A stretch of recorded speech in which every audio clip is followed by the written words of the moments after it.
È lui! Non ci posso credere. Ragazzi, buongiorno. Mi trovo nella Val d'Astico, una zona del fronte che non ho mai visitato, ma che è una zona che promette darci tanti bei reperti. Oggi facciamo una zona nuova, purtroppo sta un po' piovendo, speriamo che il tempo tenga. La temperatura è perfetta, non perdiamo tempo. Primo segnale della giornata, abbiamo un ferro stabile, suona bene ma sembra essere un po' profondo. Andiamo a scoprire. E niente, il primo è una stupida scheggia. Questo è interessante, si tratta di una spoletta in ferro per proiettili austriaci. Di queste se ne trovano parecchie in giro. Ovviamente sicura perché il materiale pericoloso usciva da qui. Qua abbiamo un segnale molto chiaro, è un segnale positivo che suona molto bene e che si merita di essere scavato. Vediamo se è superficiale. No, dobbiamo scavare un pochettino. È più verso di qua. Ecco qua, il pinpointer suona. Un caricatore completo di 6 colpi per il Carcano 91, fra l'altro in ottimo stato perché non ossidati, non è mica facile trovarli. Guardate l'innesco com'è, proprio nuovo. Mi raccomando, questi pezzi non potete portarveli via essendo carichi e pericolosi e andrebbero segnalati, a meno che non vi portate dietro il martello cinetico e li liberate uno ad uno. Per esperienza però vi posso dire che il colletto dei bossoli del Carcano è bastardissimo, è molto duro e è probabile che si spezzi. Il mio consiglio quindi è quello di portarvi via il lastrino e di completare il caricatore con bossoli e palle da scavo. È molto più semplice, molto più facile e molto più sicuro. È marcato 1915, quindi prime forniture di inizio guerra, ed ovviamente SMI, Società Metallurgica Italiana. Ok ragazzi, è uscito fuori quello che sembra essere il culo di un vaso shrapnel, ovviamente vuoto. Credo sia un 75 mm austro-ungarico, lo ipotizzo, dalla corona di forzamento che gira verso destra. Ovviamente in questo caso è innocuo, è vuoto e senza pericolo, ma fate attenzione se li trovate pieni e non sapete di che cosa, perché a volte capita che non esplodono, ma a rotolare sul suolo si separa la spoletta dal corpo, dal vaso, ma non si svuota il materiale esplosivo che c'è dentro, quindi fate attenzione e toccateli solo quando sono palesemente vuoti, come in questo caso. È uscito un altro bossolo e anche questo sembra austro-ungarico, però ha la particolarità in questo caso che si intravede un po' di vernice del suo colore originale, sembra una striscia rossa che poi si è scolorita e adesso sembra un pochino più arancione. Questo è un esempio di come si potrebbero trovare i reperti che, se trattati con acido ossalico, potrebbero dare grandi soddisfazioni. In questo caso però ve lo lascio a voi. Guardate questo scheggione di un fondello di un calibro molto grande che ha la particolarità di conservare ancora anello di trasporto per essere caricato nel cannone. Si può notare anche l'invito per la spoletta in ottone e facciamo un'ipotesi del calibro. Ipotizzando una roba grossa così, direi che sembra quasi un 22 cm.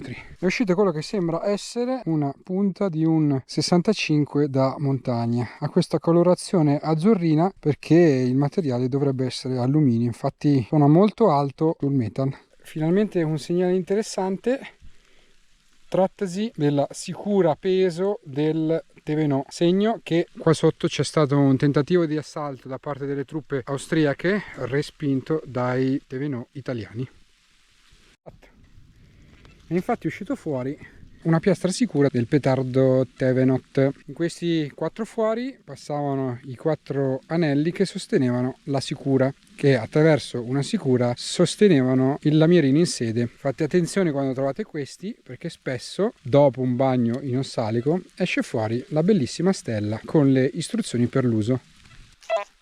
Allora abbiamo un segnale che è molto irregolare, però è un segnale che merita di essere scavato in quanto è abbastanza solido e abbastanza grosso. No vabbè, ma è lui! È lui! Ragazzi, è lui! Non ci posso credere.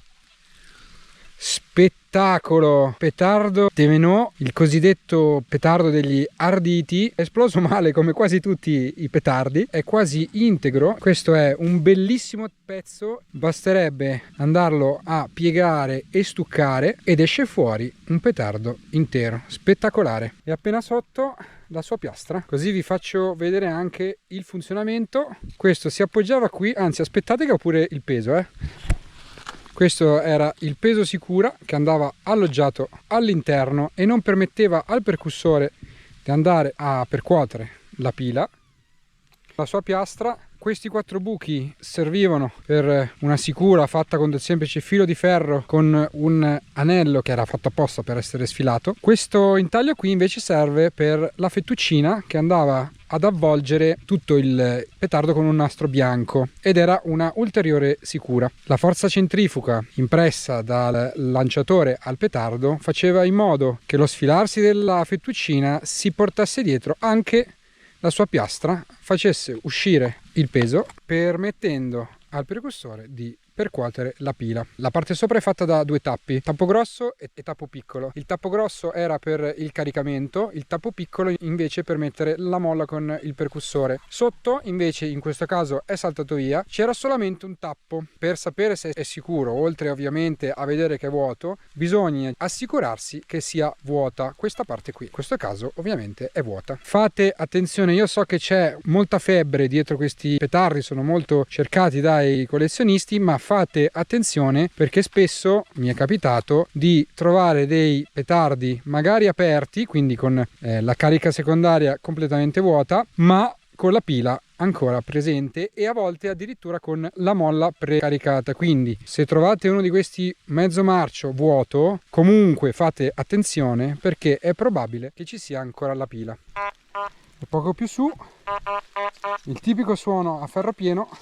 Trovandoci sotto una trincea italiana è facile ipotizzare trattasi di una BAM per il tipo di suono che fa, ed infatti ragazzi si tratta di una BPD con culo stondato. Esiste anche un modello con culo piano e purtroppo è piena, è carica, quindi qua manca solamente il tappo che si sfilava poco prima del lancio e poi attraverso l'urto con, può essere una pietra ma anche lo stesso calcio del fucile, c'era una capsulina che iniziava la miccia che è nascosta sotto questo lamirino e faceva saltare la bomba a mano. Purtroppo in questo caso va segnalata, mi trovo in mezzo al nulla, quindi verosimilmente non andranno a recuperarla al più presto, ma devo geolocalizzarla e segnalarla. Qua abbiamo un altro segnale tipico di una BAM. Vediamo che cos'è. Attenzione ragazzi, è una sipe e credo che sia vuota. Adesso ce ne accertiamo con un bastoncino. Vedete? Questo è il posto dove doveva esserci la spoletta. In questo caso se il bastoncino va fino in fondo vuol dire che è stata svuotata dal tempo. Esattamente, quindi è completamente sicura, è un guscio vuoto ed è una bellissima sipe. Questa è una delle bombe a mano più comuni della prima guerra da parte italiana. Ne furono prodotti più di 4 milioni, sono dei pezzi molto comuni, molto facili da trovare anche ai mercatini. Io non le tiro più su perché ne ho viste talmente tante e mi fa piacere che qualcuno di voi la trovi sicura, quindi buona fortuna. Signori, oggi è il giorno delle BAM, guardate cosa è uscita fuori. Bellissima, si tratta di una ballerina, ho già controllato che è vuota, inerte. Di queste ne esistono vari modelli che si differenziano più che altro leggermente dalla forma. In questo caso è uno dei primi modelli, una delle prime produzioni direttamente sul modello francese. Sotto possiamo osservare che si è conservata buona parte del suo colletto. Da scavo generalmente è difficile, come è difficile trovare la sua spoletta con la sua elica. In questo caso ce n'è, ma per rimetterla giù bene è necessario comprarsi una delle copie di eliche che vendono ai mercatini, perché ovviamente un lamerino molto sottile dopo 100 anni è scomparso, ma si riesce a salvare il corpo in ottone e anche la molla che si intravede qua, la molla di contrasto per tenere il percussore in posizione. un bel pezzo. Allora è uscito fuori uno spezzone di tubo, questo lo abbiamo già visto negli scorsi video, è una delle BAM più potenti italiana, non apprezzata perché non ha la forma di BAM. In questo caso è tappata da entrambi i lati, quindi va segnalata e lasciata qui. E anche oggi facciamo un test. Indovinate a cosa serve questo affarino così particolare. Altri 5 secondi, tic tac tic tac tic tac. E signori, la risposta è molto semplice, si tratta del porta innesco per bombe a mano italiane BPD. Ragazzi, sta piovendo a manetta, ma è saltata fuori una sipe, questa sì sicura, senza nemmeno traccia del luminello. Bella, buonanotte. È uscito dopo tanta pioggia un bellissimo tappo in piombo per la BPD. E fra le cose che non ti aspetti, il solito, come chiamarlo, anello di tenda Bucciantini, questa forma particolare perché veniva utilizzato per innestarci dentro la baionetta del carcano e poterla utilizzare come struttura per tenere in piedi la tenda. Bellino. Ultimi segnali perché sta piovendo di brutto, c'è un segnale chiarissimo a ferro pieno, vediamo se è superficiale.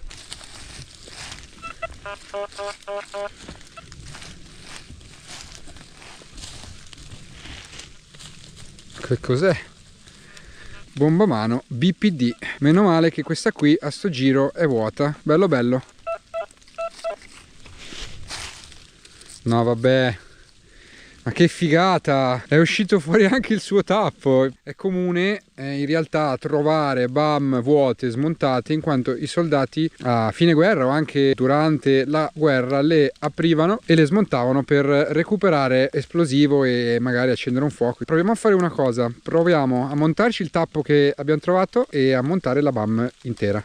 Tada! Ecco, stava per volare. Tada! Guardate che bello, un BPD completo fatto con i pezzi che abbiamo trovato in giro con il suo tappo. Il funzionamento era molto semplice, bisognava svitare questo tappo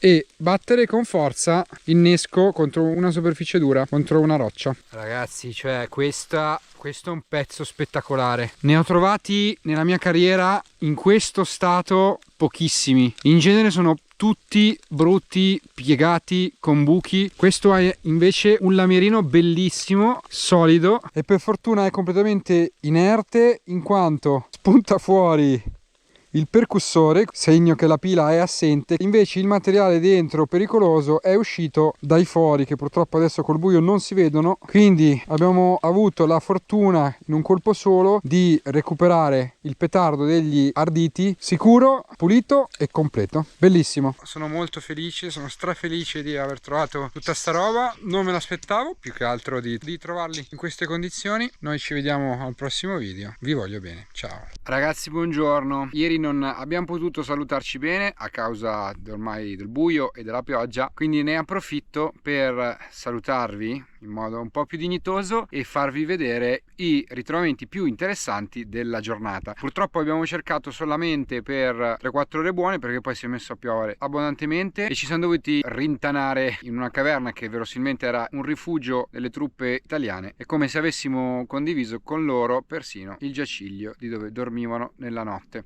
I ritrovamenti di ieri sono stati veramente eccezionali. Abbiamo trovato 2 petardi Tevenot, il petardo degli arditi, di cui uno è veramente in perfetto stato, ora ve lo faccio vedere, ma incominciamo dal primo. Come vedete è esploso solamente nella sua parte inferiore, nella parte in cui c'era la pila, quindi il detonatore, ed evidentemente non è bastata la detonazione a scatenare la reazione con la polvere presente, anzi con il TNT presente all'interno del petardo. Sono abbastanza comuni i ritrovamenti di petardi in questo stato perché purtroppo sembra che non funzionassero benissimo. Erano petardi molto leggeri, fatti in grande numero e verosimilmente a volte la pila prendeva un po' di umidità e non permetteva al petardo di esplodere come si deve, ma il ritrovamento migliore in assoluto è questo petardo Thevenot qui. Ragazzi, io non ho mai trovato, non mi è mai successo di trovare un petardo completo con tutta la vernice, cioè è incredibile. Questo in ossalico verrà fuori una meraviglia, magari farò un video specifico a riguardo perché è veramente un pezzo straordinario. Pensate che gli unici danni, che sono questi qua, sono dovuto al trasporto nello zaino. Purtroppo c'è questo problema che ogni volta che si mette nello zaino un reperto che ha più di 100 anni tende sempre a rovinarsi perché va a urtare con gli altri oggetti e quindi si rovina. Però sono danni diciamo accettabili che hanno fatto venire fuori la stagnatura del lamierino, che quindi è veramente bella. Questo marroncino che voi vedete non è altro che vernice, è completamente vernice, quindi in ossalico verrà fuori il suo colore originale, che verosimilmente è questo verde scuro. L'unico difetto, se così lo vogliamo chiamare, è la deformazione del fondo della parte inferiore, dovuta anch'essa a una esplosione parziale della pila, esplosione interna addirittura non sufficiente per spaccare il sottile lamierino del petardo. Effettivamente però ha distrutto, e purtroppo lo si vede solo dall'interno, il tubicino che ospitava il petardo stesso, quindi è stata proprio un'esplosione misera, piccolissima. La cosa più curiosa,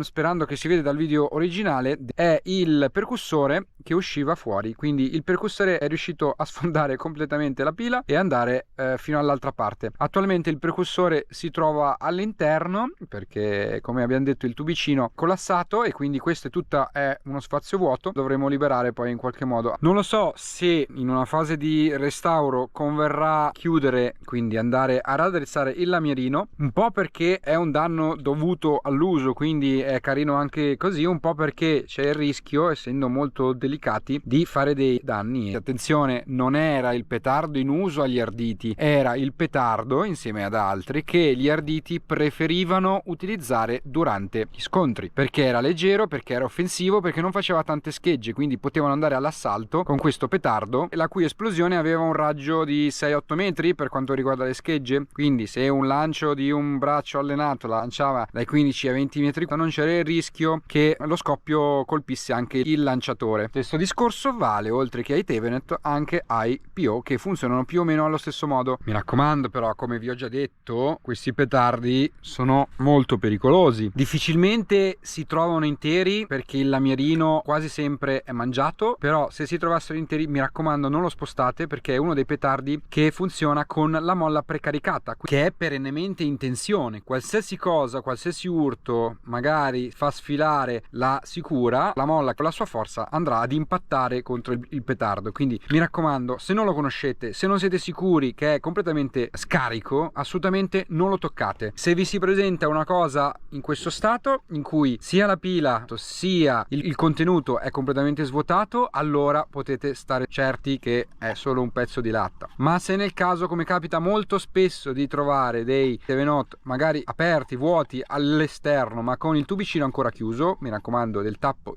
inferiore, non lo spostate, perché vuol dire che è ancora la pila e sono pile molto bastarde, molto attive, quindi mi raccomando, non li toccate. Io vi saluto qui, sono molto felice di aver trovato un pezzo della nostra storia che ricorda i nostri amati arditi. Ragazzi, alla prossima.